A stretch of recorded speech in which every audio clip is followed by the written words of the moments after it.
Just ज्ञान में आप सभी का स्वागत है।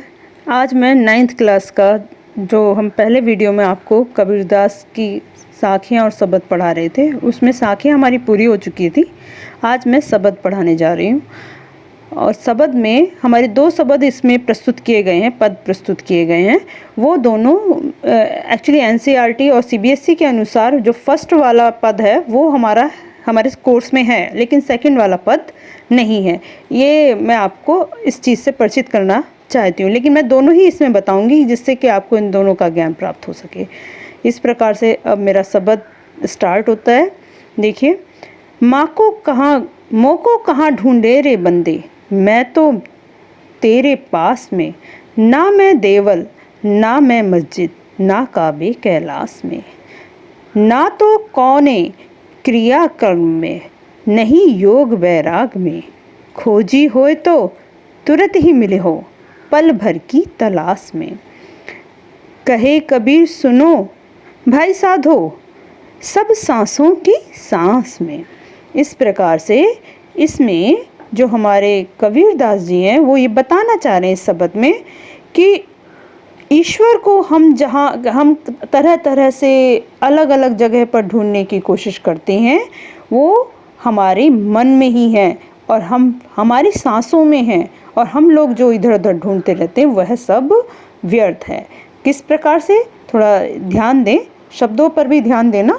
शब्द का अर्थ मैं इसमें प्रस्तुत करती जाऊंगी और थोड़ा अलंकार, अनुप्रास अलंकार, जैसा कि मैंने आपको बताया था कि अनुप्रास अलंकार हमारे जो वर्ण होते हैं उनके बार बार आने से उसे हम अनुप्रास अलंकार कहते हैं। तो इस पे थोड़ा आप ध्यान देते रहना। देखिए, मों को कहाँ ढूंढे रे बंदे, मों यानी मुझको, कहाँ ढूंढे यानी ढूंढ रहे हो, बंदे यानी मनुष्य या आदमी।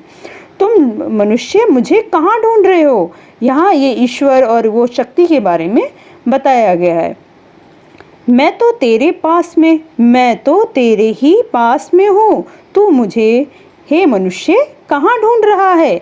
ना मैं देवल, देवल होता है देवताओं का जहाँ स्थान होता है यानी मंदिर, ये मंदिर का पर्यायवाची है। ना मैं मस्जिद, मस्जिद यानी मस्जिद में, ना ही जो मनुष्य का जो इस पवित्र जो हमारे मुस्लिम लोगों का पवित्र स्थान जहाँ पर वो पूजा करते हैं उसे मस्जिद बोलते हैं। तो वो बोल रहे हैं कि ना तो देवल, देवल यानी मंदिर, और मस्जिद यानी जो हमारी पूजा का स्थान होता है, कि ना तो मैं मस्जिद में हूँ ना ही मैं मंदिर में हूँ, ना काबे कैलाश में, और ना काबे, काबे उनका पवित्र स्थान जो मुसलमानों का पवित्र स्थान होता है। ये पीछे आ भी चुका है ये शब्द। तो काबे मुसलमानों का होता है और कैलाश पर्वत जहाँ पर भगवान शिव स्थापित होते हैं, भगवान शिव विराजमान रहते हैं और हम लोग वहाँ दर्शन के लिए भी जाते हैं। तो वो कह रहे हैं ना तो मैं काबे में हूँ, ना मैं कैलाश में हूँ, ना मैं मंदिर में हूँ और ना मैं मस्जिद में हूँ, ना तो कौने क्रिया कर्म में, और न ही मैं कोई, कौन यानी कोई भी, किसी भी क्रिया कर्म होता है सांसारिक जो हम आडंबर कहते हैं। जैसे आप देखते हो कि हम माला जपें, माला जपने से जो नहीं हमें भगवान प्राप्त होंगे, या फिर कोई कहता है कि भगवान को लेट लेट के पूजा करें, अलग अलग तरह से व्रत रखें। इस तरह से अलग अलग तरह से जो हम क्रिया कर्म उसे हम कहते हैं, जो भगवान के लिए हम डेली में करते हैं, रोजमर्रा में करते हैं। तो कह रहे हैं कि ना तो कौन क्रिया कर्म में, मैं किसी भी क्रिया कर्म में नहीं हूँ, मैं ना नहीं योग विराग में, और ना ही योग यानी योग साधना करना, वैराग्य यानी वही वैराग्य मतलब उसी में खोए रखना, उसी में पूजा करते रहना। तो मैं किसी भी योग वैराग्य में भी नहीं हूँ। खोजी होए तो तुरंत ही मिली हो, अगर तुम खोजना चाहते हो तो तुरंत ही यानी तुरंत, शीघ्र ही मिली हूँ यानी मिलूंगा। अगर तुम मुझे खोजना चाहते हो तो मैं तो तुम्हारे को शीघ्र ही मिल जाऊंगा। पल भर की तलाश में, पल यानी कुछ क्षणों की, तलाश में यानी खोज में, तुम कुछ क्षणों में ही मुझे खोज लोगे अगर तुम मुझे खोजना चाहते हो तो। कहे कबीर सुनो भाई साधो, कबीरदास जी कहते हैं सुनो भाई साधो। तो हे मनुष्य, हे साधु, हे संत, हे शुद्ध आत्मा, अगर तुम सुनना चाहते हो कि ईश्वर कहाँ है सब सांसों की सांस में, तो वो तो हर सांस में है, हमारी हर सांस में ईश्वर विराजमान है। तो तुम लोग इधर उधर मंदिर, मस्जिद, काबे, कैलाश में मुझे और ये क्रिया कर्म करके मुझे क्यों प्राप्त करना चाहते हो? क्योंकि मैं तो तुम्हारी हर सांस में विद्यमान हूँ। मुझे ढूंढने के लिए तुम्हें कहीं और जाने की आवश्यकता नहीं है। अब इसमें मैंने आपसे कहा था कि अनुप्रास अलंकार पे थोड़ा ध्यान देना। तो देखिए, तो ते पास, तो ते पास जो है ये आपका अनुप्रास अलंकार है। बाद में दे रखा है मैं देवल ना मैं मस्जिद, मैं मस्जिद, माँ का उच्चारण बार बार हो रहा है, यानी ये आपका क्या है? अनुप्रास अलंकार। काबे कैलाश अनुप्रास अलंकार, कौने क्रिया कर्म में अनुप्रास अलंकार, है ना। इस तरह सांसों की सांस अनुप्रास अलंकार। काहे कबीर सुनो भाई साधो, काहे कबीर, ये भी आपका अनुप्रास अलंकार इसमें भरपूर मात्रा में है। और इसको आप थोड़ा ध्यान दो क्योंकि ये हमेशा आपके 9th और 10th में भी पूछा जाता है। अब दूसरा वाला थोड़ा ध्यान दीजिए। इसमें कबीरदास जी बता रहे हैं जब ज्ञान के आदि किसी ज्ञान प्राप्त होता है तो क्या क्या क्रियाएं उनके साथ होती हैं।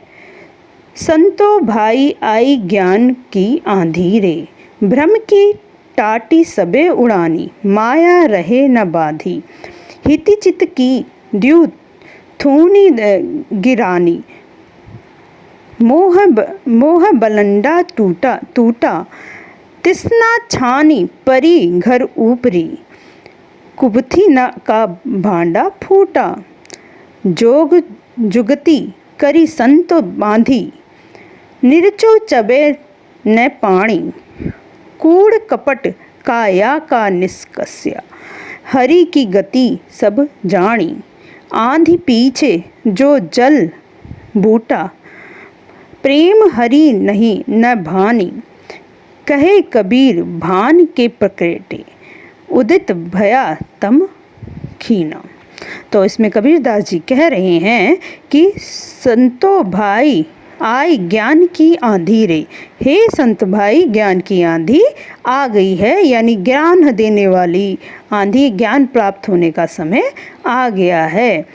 भ्रम की टाटी सबे उड़ी, जो हमारे भ्रम रूपी टाटी थी, भ्रम रूपी जो टाट यानी हम कहेंगे जो ऊपर से ढका हुआ हमारी झोपड़ी का हिस्सा होता है, वो कह रहे हैं वो पूरी तरह से उड़ गया है। माया रहे न बांधी, और माया रूपी रस्सी उसे बांध कर न रख सकी। जिस माया में मनुष्य फंसा रहता है, जब ज्ञान आता है तो वो माया रूपी रस्सी भी वो खुल कर चली जाती है, तभी हमें छू नहीं पाती है। आगे दे रखा है हिति चिति की द्यो थूनी गाड़नी। हित यानी अपने हित का सोचने वाला, चित यानी चिंता करने वाला। तो स्वार्थ और धन की जो चिंता करने वाला मन होता है, वो दो स्तंभ हैं, वो दो खंबे हैं जो अब गिर चुके हैं। ये हम स्वार्थ में रहे, हमें धन प्राप्त हो, जो हम चिंता करते रहते हैं, वो दोनों स्तंभ हमारे गिर चुके हैं।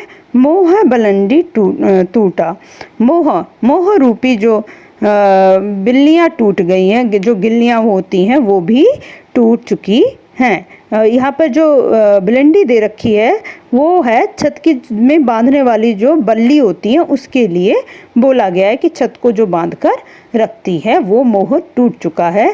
तृष्णा छाटी छानी परी घर ऊपर, तो वो कह रहे हैं तृष्णा रूपी जो छप्पड़ है धरती पर आकर गिर चुका है। जो तृष्णा यानी प्रेम वाला, वासना वाला जो हमारा छप्पड़ है वो भी गिर चुका है। कुबुद्धि का भाड़ा फूटा, और यहाँ कुबुद्धि यानी जो हमारे अंदर वासनाओं की जो बुद्धि गलत, कु यानी बुरी और बुद्धि यानी जो हमारी गलत विचार हैं, उसको हमने बोला है। तो वो जो वासनाएं वाली जो गलत विचार हैं वो सबका भी भांडा फूट चुका है, कुबुद्धि रूपी बर्तन भी टूट चुका है। जोग जुतनी करी संतो बांधी, जोग जुतनी यानी कह रहे हैं संतों ने योग साधना की युक्ति से नए नए छप्पड़ों का निर्माण करा था, बहुत जतन करके उसको बांध के रखा था।